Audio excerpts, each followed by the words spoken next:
ഞാൻ പറയാം, ചിലപ്പോൾ പ്രോഗ്രസ് കാർഡുമായി വീട്ടിലേക്ക് വരുന്ന മക്കളുണ്ടാവും.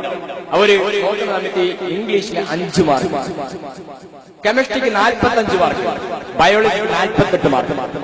നമ്മൾ ഏത് മാർക്കിലേക്കാണ് നമ്മൾ നോക്കുക? ഇംഗ്ലീഷിന് 5, കെമിസ്ട്രിക്ക് 40, ബയോളജിക്ക് 45. ഏത് മാർക്കിലേക്ക്? 5ലേക്ക്. കുട്ടികൾ പറയുന്ന 5ലേക്ക്. ഇനി വേറെ ആരും ഉത്തരം പറയുന്ന കുട്ടികൾ പറയുന്ന 5ലേക്ക്. മക്കൾ പറഞ്ഞാൽ എത്ര മാർക്കിലേക്ക്? കുറഞ്ഞ മാർക്കിലേക്കാണോ കൂടുതലേക്ക് ആവുക? കുറഞ്ഞതിലേക്ക് നോക്കി എന്തിനായിരുന്നു? സമ്മാനം തരാനായിരുന്നു, അടി കിട്ടാൻ. കുട്ടികൾ പറഞ്ഞു. ഇനി നമ്മൾ വേറെ ഒന്നും പറയണ്ട. നമ്മൾ കുറഞ്ഞതിലേക്ക് നോക്കുന്നു. എന്തിനാണ്? എവിടെ പോയടാ ബാക്കി മാർക്ക്? ഈ കുട്ടിയാണ് ഭാവിയിൽ ഒന്നുമല്ലാതായി പോകുന്നത് എന്നാണ് മനഃശാസ്ത്രം പറയുന്നത്.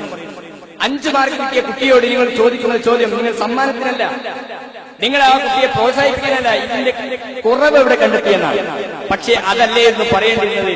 മോനെ, നിനക്കിതാ കെമിസ്ട്രിയിൽ 45 ഉണ്ടല്ലോ, ബയോളജിക്ക് 40 ഉണ്ടല്ലോ, വളരെ നന്നായിട്ടുണ്ട്, നീ ഉഷാറാകും. അടുത്ത തവണ ഇംഗ്ലീഷിൽ നല്ല മാർക്ക് വാങ്ങണം, നീ എന്റെ കുട്ടിയല്ലേ എന്ന് പറയണം. വീട്ടിലേക്ക് അതിഥികൾ വന്നപ്പോ ഒരു അതിഥി പറഞ്ഞു, എന്റെ മകൻ IAS പാസ്സായി ഫസ്റ്റ് റാങ്ക് ലഭിച്ചിരുന്നു. അപ്പൊ വീട്ടിൽ സ്വന്തം മകനുണ്ടാവും, വാപ്പയും ഉമ്മയൊക്കെ ഇവിടെ ഉണ്ടാവും. അപ്പൊ വാപ്പ പറയും, ഇവിടെ ഉണ്ട് ഒരു പഹയൻ, അല്ലാത്തറിയാം എന്നാ IAS പാസ്സാകുക. അത് ആ കുട്ടിയെ നിരുത്സാഹപ്പെടുത്തലാണ്.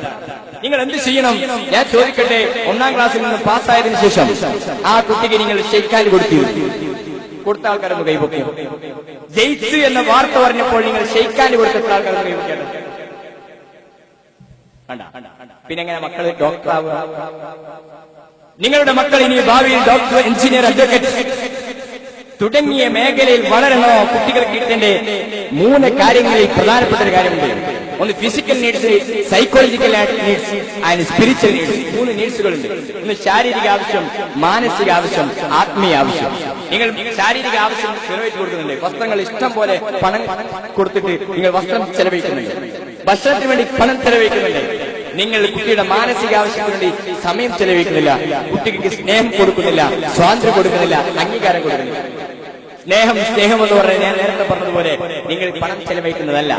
കുട്ടിക്ക് കൊടുക്കുന്നത് നിങ്ങൾ സ്നേഹം കാഴ്ചയിലൂടെ കൊടുക്കണം, കേൾവിയിലൂടെ കൊടുക്കണം, അനുഭവത്തിലൂടെ കൊടുക്കണം. അതാണ് സ്നേഹം എന്ന് പറഞ്ഞാൽ. കാഴ്ചയിലൂടെ എന്ന് പറഞ്ഞാൽ ഇത്തവണ പരീക്ഷ പാസ്സായി എന്ന് വരുമ്പോ കുട്ടിക്ക് ഒരു സമ്മാനം കൊടുക്കണം. കേൾവിയിലൂടെ കൊടുക്കൽ എങ്ങനെയാണ്? 4 ആൾക്കാർ മുമ്പിൽ വെച്ചുകൊണ്ട് പറയാം, എന്റെ മകൻ ഇപ്രാവശ്യം നല്ല മാർക്കോട് കൂടി പാസ്സായിട്ടുണ്ട്, നല്ല കുട്ടിയാണ്, മാർക്ക് വാങ്ങിയിട്ടുണ്ട്, ഡോക്ടറാക്കണമെന്നാണ് എന്റെ നിശ്ചയം. അനുഭവത്തിലൂടെ കൊടുക്കൽ എങ്ങനെയാണ്? ഒരു ചുംബനമാണ്. ഇത് കിട്ടാതെ വളരുന്നുവെങ്കിൽ കുട്ടികൾ വളരില്ല, കുട്ടികൾ തിരിഞ്ഞു വളരും. അതാണ് നമ്മൾ ശ്രദ്ധിക്കുന്നത്.